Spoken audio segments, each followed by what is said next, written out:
Fun fact: the show played a significant role in popularizing the hillbilly chic style during the 1960s. The characters, particularly Ellie Mae Clampett, sported a distinctive look that included gingham dresses, denim overalls, and cowboy boots, which became iconic representations of rural fashion. Ellie Mae's outfits often featured playful and feminine details, such as floral patterns and frills, which contrasted with her rugged, outdoorsy lifestyle.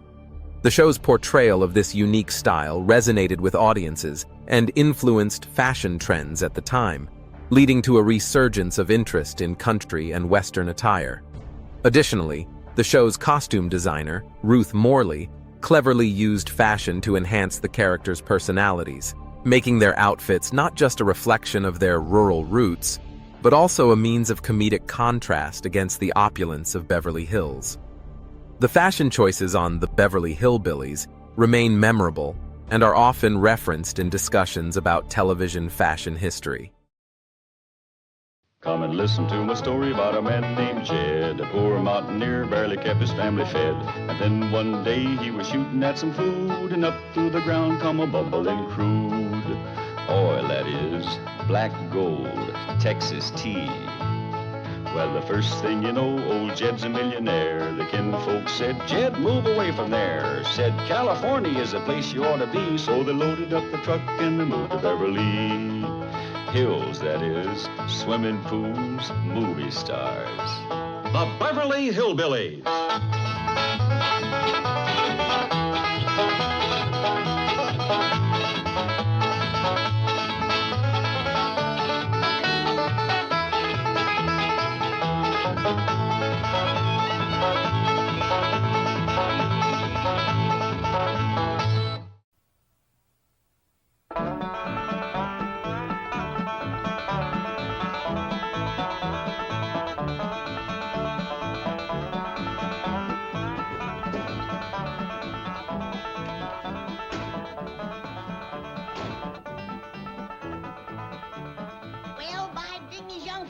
Was a dandy ride.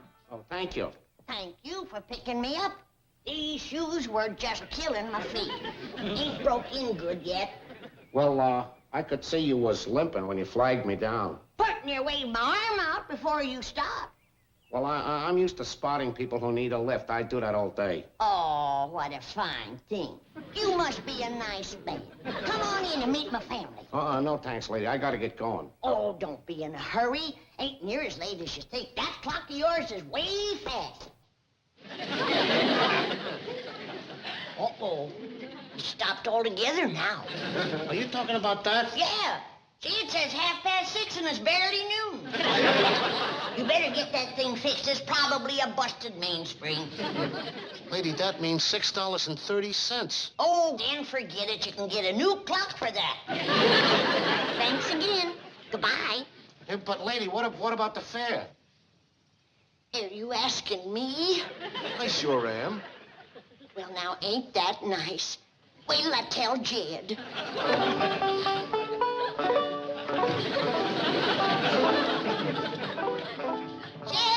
Jed, I'm going to the fair. Who with, Granny? Nicest man I met since I come to Beverly Hills. He works for something they call a cab company. But mostly he just drives around and takes tired folks home. He just brung me clean from town.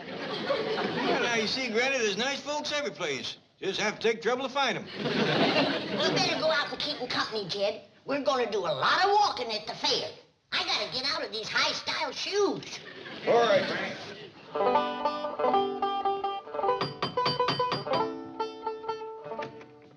Oh, howdy there. Come in, come in.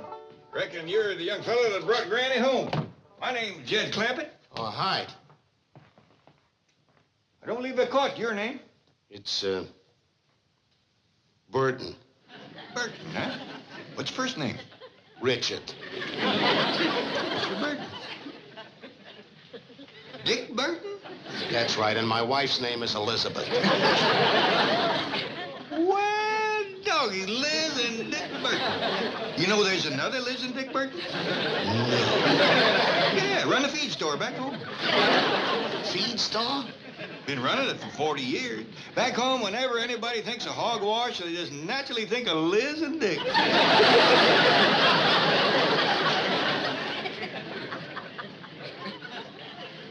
Sit down. No thanks. Hey, what happened to the lady that just came in? Oh, she'll be down in a minute. She told me about the fair. Good, that's 6:30. Well, you got loads of time. Sit down. Well, glad you come in. I wanted you to meet my son-in-law. Ain't he a nice feller, Jed? He sure is. Gives you a whole new feeling about Beverly Hills. Well, change my shoes. We're ready for the fair. Me too, that'll be 6:30. Oh, you two got lots of time to kill. Yeah, we can go for another ride. Not until I get my $6.30. $6.30. Well, the time I've been waiting, it should be $7. What for? For picking her up in town and bringing her all the way up here. You mean you're going to charge money to a poor old widow for picking her up and fetching her home? Of course, that's how I make my living. You ought to be ashamed of yourself. What? For making folks think you're so kind and neighborly and then charging them money for it. Well, lady, that's my business. Well, I'm going to make it mine. Now, simmer down, Granny. Mr. Burton, I reckon what you're doing is within the law, but it's a mighty sorry way for a grown man to behave. Oh, this has got to be a rib. The costumes, the mansion, the whole bit. I didn't know I was living in a mansion. I was born in a little log cabin, but poor as we was, I'd have never took a penny the way you're taking it. Never mind the Gettysburg Address. Just give me my money. I ain't got no money in these clothes. You'll have to wait a minute. You ain't waiting for no money. You have slickered your last winner. Death Row, Ellie Mae, somebody, fetch my shotgun. Hey, look, lady, I'll wait in the cab. You ain't waiting no place. You get off of our property. Not till I get my 6:30. All you're gonna get is 2 12s. I'm going right to the police. That's good. Turn yourself in, and when you get out, try and lead a decent life. Who is he, Granny? A feller that takes money from innocent women. Why, it's a good thing he showed his colors before he got me out to the fairgrounds and filled me up with cotton candy and soda pop. Where'd you meet him? He picked me up in town. Oh, butter wouldn't melt in his mouth. He was so nicety nice. How come he left without his money? He found out he couldn't get his silver without a little lead. Now, Granny, you know good and well you wouldn't really shoot nobody with this. What are you talking about? You know I've smoked the britches of many a chicken thief and revenue with that gun. Only when it was loaded with rock salt and bacon rind. Well, it scared him good. Besides, it gave the chicken something to peck at the next morning.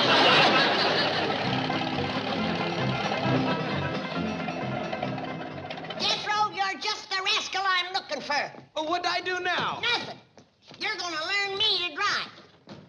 Well, what for? But it ain't safe for a lady to walk the streets of Beverly Hills. Is it all right, Uncle Jed? I don't see no harm in it. When you get through with Granny, I might just take a go at it myself. Come on, come on. What do I do first, boy? Well, the first thing you do is turn that there what you call ignition key. What does it unlock? The electricity or something. Then the next thing you do is stomp down on the start. That's that there little button on the floor. And then you leave off the brake. Like this.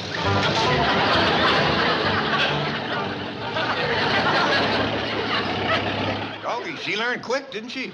She ain't learned yet. She had that thing in gear. Hey, Granny, step on the brake! Jethro, instead of standing there yelling, maybe you better cut across and catch her before she gets out the gate. Yes, sir, Uncle Jed.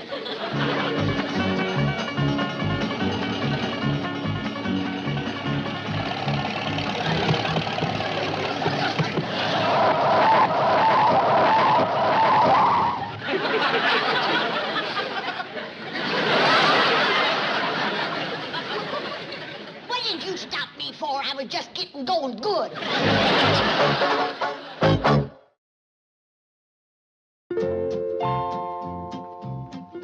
Bye, doggies. This is a red letter day. Two things I never thought I'd see. Granny driving and you cooking. Well, I promised Granny I'd fix lunch for you while she is taking her driving lesson. Well, even if she never steers that truck out of the front gate, it's worth it to see you getting broke to kitchen work. Well, shucks, Pa, it ain't hard. You're gonna make some man mighty happy. Well, sit down to the table. I think victuals is pretty near done. Yes, ma'am.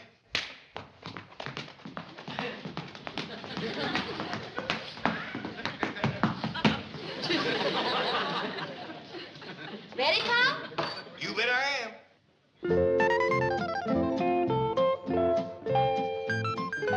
Yes, sir, Ellie Mae, you're gonna make some man mighty. But I wish you'd look at that. I ain't seen one of them in years. Well, tear into it, Paul. You bet I will. This is an extra big one, Ellie. How about you having some? Oh, no, sir. This is all for you, Paul. Well, good. You got some hot mustard I could smear on that? Oh, it's got hot mustard in it, Paul. Oh, good. Well, how about some sorghum to pour over it? It's got sorghum in it, too. Well, Ellie Mae, how about you brewing up a pot of coffee? I got some boiling. Boiling? Yes, sir. I'll fetch it over.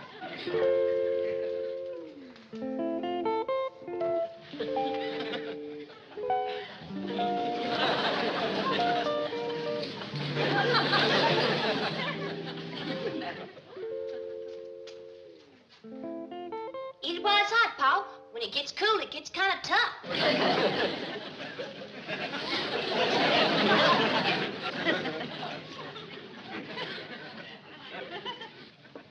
You've been boiling that coffee for some time, ain't you? Yes, sir, Paul. I want to make sure it was good and done. Well, I tell you what, Ellie, now that you cooked me such a fine lunch, why don't you go out and see how Granny's doing with the driving? Well, I gotta feed Skipper and JoJo first. Come on, fellas. Time for lunch. I'll tell you what, Ellie. Let me feed them. You go out and tell Granny about cooking victuals. She'll be right proud of you. Yes, sir, Paul. Here you are, Skipper. Let me see you tie into that.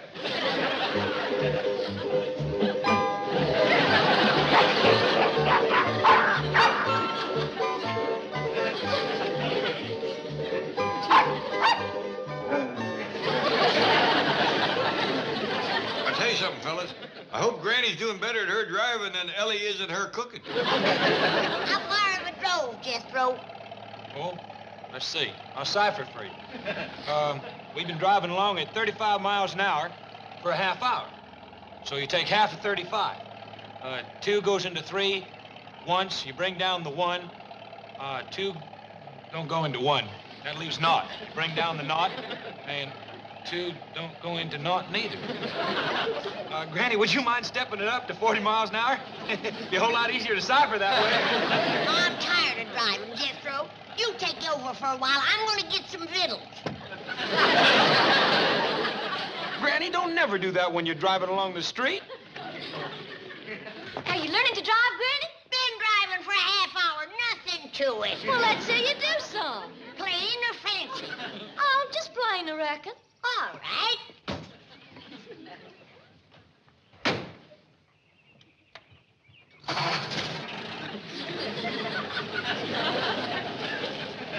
Oh, your wheel ain't touching, Granny. Just a minute.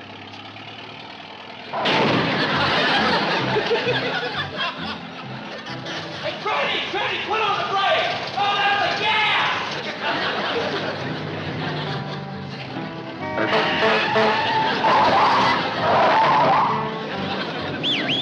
I can't wait to see her fancy driving.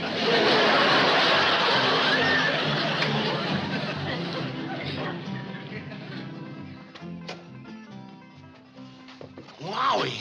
Who's driving that truck? Hey, you the rascal that was smooth-talking Granny and tried to get her to the fair so you could fill her full of cotton candy and soda pop.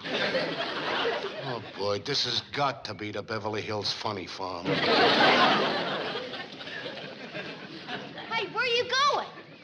Look, I'm sure you're all harmless, but I gotta find the doctor in charge of this place and tell him that somebody left the gate open and 2 beauties got out.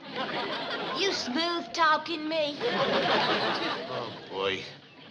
Look, honey, take me to your keeper.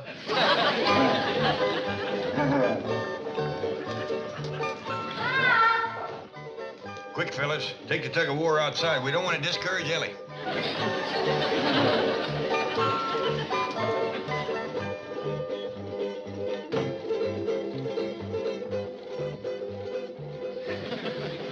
Paul, that rascal that Granny chased.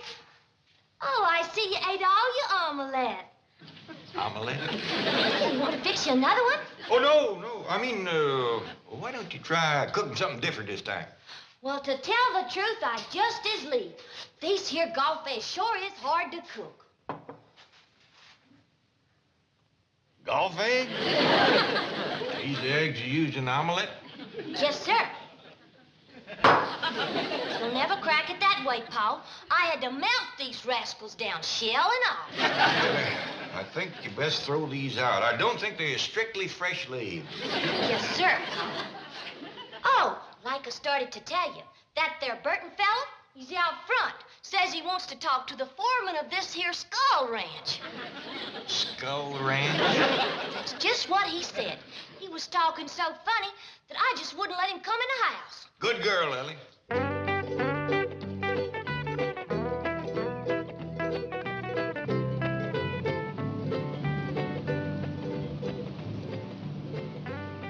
All right. You can take Jethro bird watching this one time.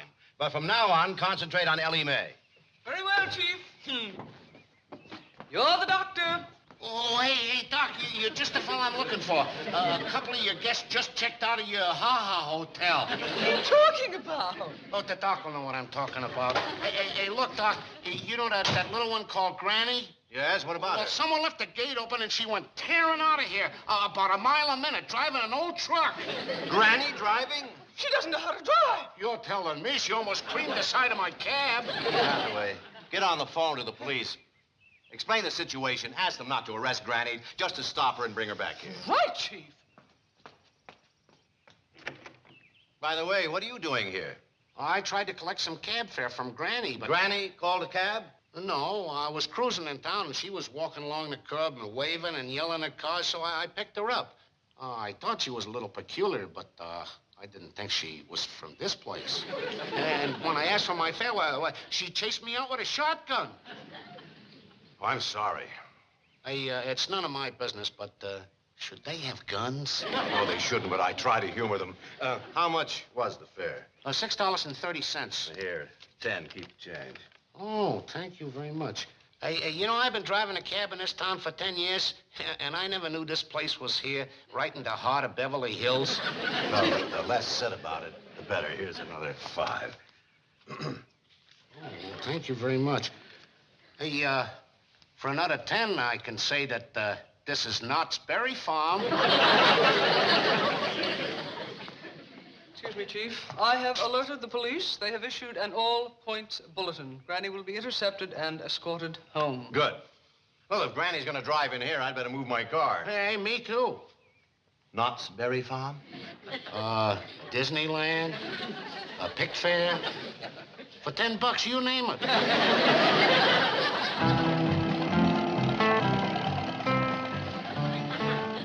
Granny, I can't take no more of your driving. Let's head for home. I'm lost. How do I get there? Get back the same way you got here. Okay, hold on.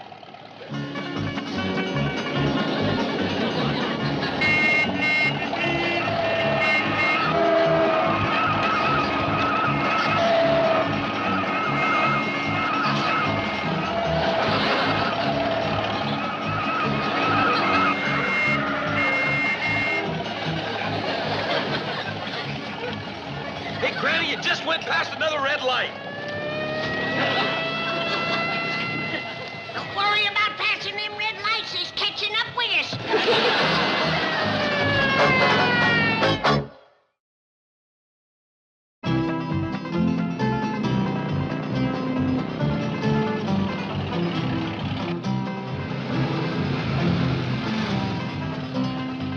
Granny! This ain't the driveway! Who needs it? I'm taking a shortcut. Well, we'll be back shortly. Here they come, Chief. Mr. Clampett. Bye. These Beverly Hills police certainly are efficient. Best in the The country. brake! Granny! Step on the brake!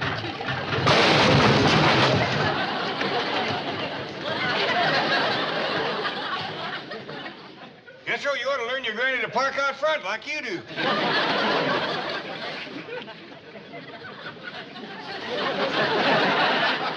Uncle Jed, I have done given my last driving lesson.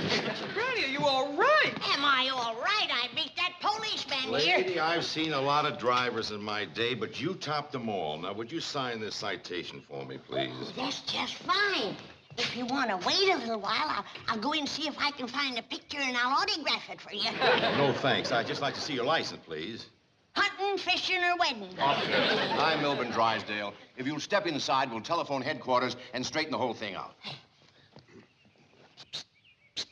Hey, buddy, come here. Huh? I can see you're a little confused. Don't you know what this place is? It's like a private home. It's a private home, all right, with rubber rooms.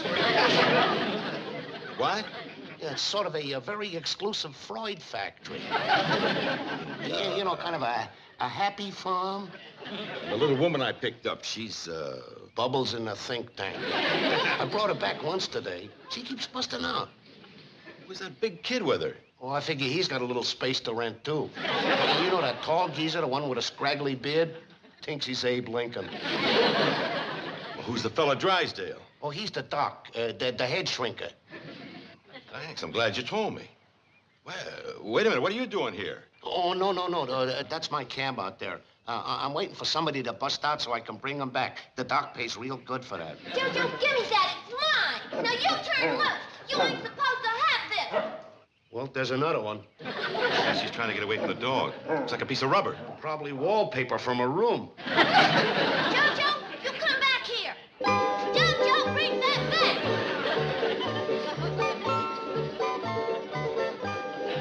Well, there's another $15. See you later.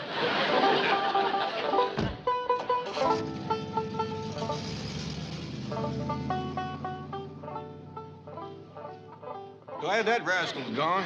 Granny didn't cotton to him. Is that because he picked her up and brought her back here? Yeah, but she can drive now. Make it easier for her to get away. Why would she want to get away? Well, it ain't much fun being cooped up in here all day. I can tell you that myself. Let's put it this way, if you're going to be cooped up, this is a beautiful spot for it. Yeah, it's nice, all right. You know, I was born and raised in a little log cabin. Really? Yeah. Moving into here was like moving into the White House. Tell me, this little old log cabin you were born in, was it around here somewhere? Oh, it was way back in the hills, right smack in the middle of the woods.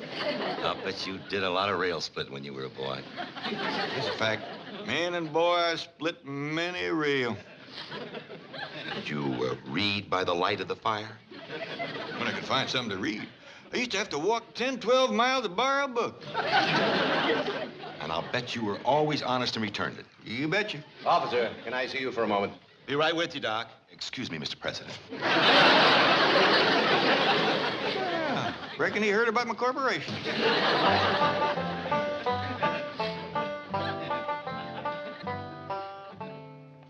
I spoke to the captain. I gave him my assurance that Granny would do no more driving. He said to tell you that everything is squared away, okay? Oh, well, all right, whatever you say. You're the doc's here. Quite a place, isn't it? It sure is. Hey, tell me something.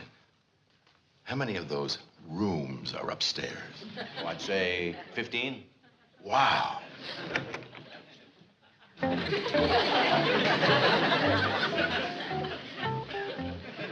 Where do you think you're going? Bird watching. You promised I could take Jethro. Well, all right, go ahead. Perhaps we should see a red-breasted nuthat, sort of yellow-bellied sapsucker. Well, it's none of my business, but shouldn't somebody go along to keep an eye on those two? You want the job? No. Thank you. But there is something. You know, I've never been in a place like this. Could I go upstairs and look around? Sure, if you'd like to. Go ahead.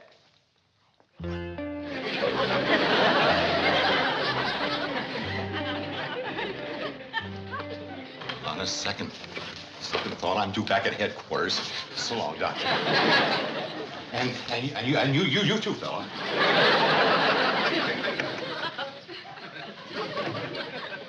Excuse me, Mr. President, but I gotta get out of here.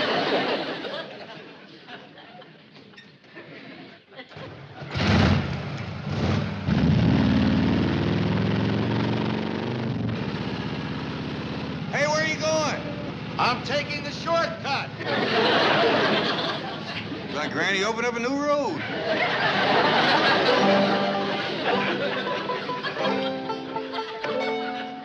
Oh, here you are, Mr. Clampett.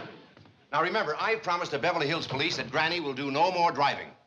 I'll do my best, Mr. Drysdale, but that's a mighty muley little woman, and she has took quite a shine to driving. Well, we've got to see to it that... Granny. She must have snuck around the house.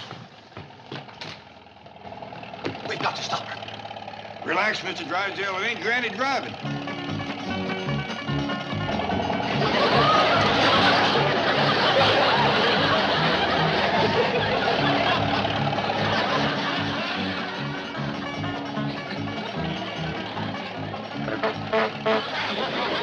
Spunky little fella. You couldn't get me out in that traffic for money.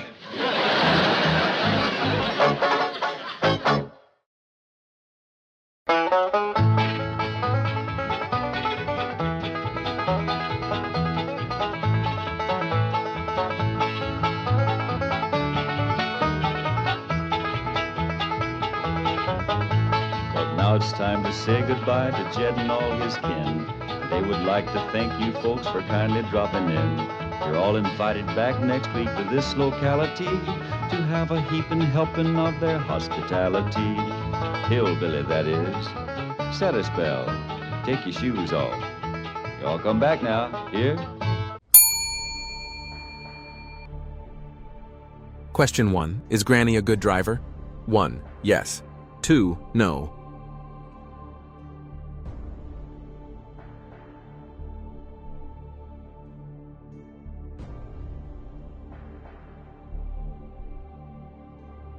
Question 1. Is Granny a good driver?